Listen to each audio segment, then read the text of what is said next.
మనతో పాటు ప్రస్తుతం తెలంగాణ జాగృతి మీద స్వప్న గారు ఉన్నారు. మరి అక్కతో అయితే మాట్లాడదాం. అక్క నమస్తే అక్క. నమస్తే అండి. అక్క ఈరోజు అయితే కవితక్క గారికి అయితే క్లీన్ చిట్ అనేది వచ్చింది. మరి ఎలా అనిపిస్తుంది అసలు మీకు? మా అక్క మాకు ముందే తెలుసు, ఎప్పుడు కడిగిన ముత్యం లాగానే వస్తుంది అనుకున్నాం. కడిగిన ముత్యం లాగానే వచ్చింది. నేను 2 సార్లు అక్క జైల్లో ఉన్నప్పుడు రౌజెవెన్యూ కోర్టుకి వెళ్ళడం జరిగింది. మేము ఆమెను పరామర్శించడానికి వెళ్తే మమ్మల్ని పట్టుకొని అక్క ఆయిరా రౌడీ ఎట్లున్నావు అన్నది అది జీవితంలో నేను మర్చిపోలేను. తను ఎలాంటి తప్పు చేయలేదని మాకు ఆ రోజు నుండి తెలుసు. మేము అందుకే అక్కతోనే ఉన్నాము. మాకు చాలా హ్యాపీగా ఉంది. మా ఇళ్ళల్లో ఏమైనా పండుగలు చేసుకున్నాం, మేము ఇల్లు కట్టుకున్నా, పెళ్ళిళ్ళు చేసుకున్నా, అంత సంబరంగా ఉండలేమేమో. ఈరోజు మా అక్కకు క్లీన్ షీట్ రావడం వల్ల మేము చాలా చాలా హ్యాపీగా ఉన్నాం. పెద్ద ఎత్తున సంబరాలు చేసుకోబోతున్నాం. అంటే ఇప్పటికీ కవితక్క గారి మీద చాలా అంటే ఆ విషయంలో లిక్కర్ స్కామ్ కేసులో అయితే అక్క విషయంలో చాలా మంది అయితే అవరోధాలు కానీ ప్రలోభాలు కూడా పెట్టారు. మరి అప్పుడు ఎలా అనిపించింది? ఇప్పుడు కవితక్క గారికి ఇప్పుడు వాళ్ళకి సమాధానం చెప్తుందంటారా? ఖచ్చితంగా అక్క కాదు, మేము చెప్తాము. చెప్పుతో కొడతాం వాళ్ళని, ఒకడొకడిని. ఎవరు ఎంతమంది ఎన్నన్నా వాళ్ళని మేము వెళ్ళి చెప్పుతో కొట్టడానికి కూడా మేము రెడీగా ఉన్నాము. ఎంతో మంది ఆమె లిక్కర్ రాని, ఆమెతో ఏముంటారు అట్లా ఇట్లా ఎన్ని మాటలు అన్నా కానీ మేము అన్ని దిగమింగుకొని మా కడుపులో పెట్టుకొని ఈ రోజు వరకు వెయిట్ చేసినాము. ఈ రోజు ఒక్కడొక్కడికి ఖచ్చితంగా బుద్ధి చెప్పే టైం వచ్చింది.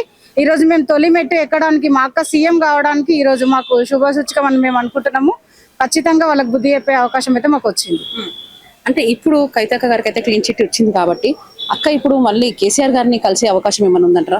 ఇంకా అదంతా కార్యాచరణ ముందు అక్కడిని చూసుకుంటుందండి, మాకు అంత తెలియదు. కాకపోతే తండ్రి కాబట్టి మరి వెళ్తుందో అంతగా మాకైతే తెలియదు. మరి నెక్స్ట్ ఇప్పుడు తెలంగాణ జాగృతి కార్యాచరణ ఏంటి అంటే ఏం చెప్తారు అసలు? ఇంకా అది కూడా అన్ని ఇంకా ఆలోచించుకోవాలండి. ఇవాళ ముందు సంబరాలు చేసుకోవాలి. మేము ముందు ఇవాళ అంతా అదే హ్యాపీలో ఉన్నాం.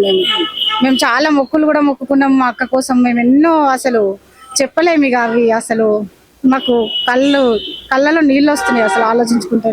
ఆనంద బాష్పాలతో మాకు సంబరాలు అసలు ఆగట్లేదు. అయితే నెక్స్ట్ ఇప్పుడు అక్క ఇక్కడ నుంచి నెక్స్ట్ ఎక్కడికైనా అన్నట్టు ఎక్కడ చేసుకుంటున్నారు సంబరాలు అనేది? మొత్తం జాగృతి ఆఫీస్ లోనే చేసుకుంటామండి.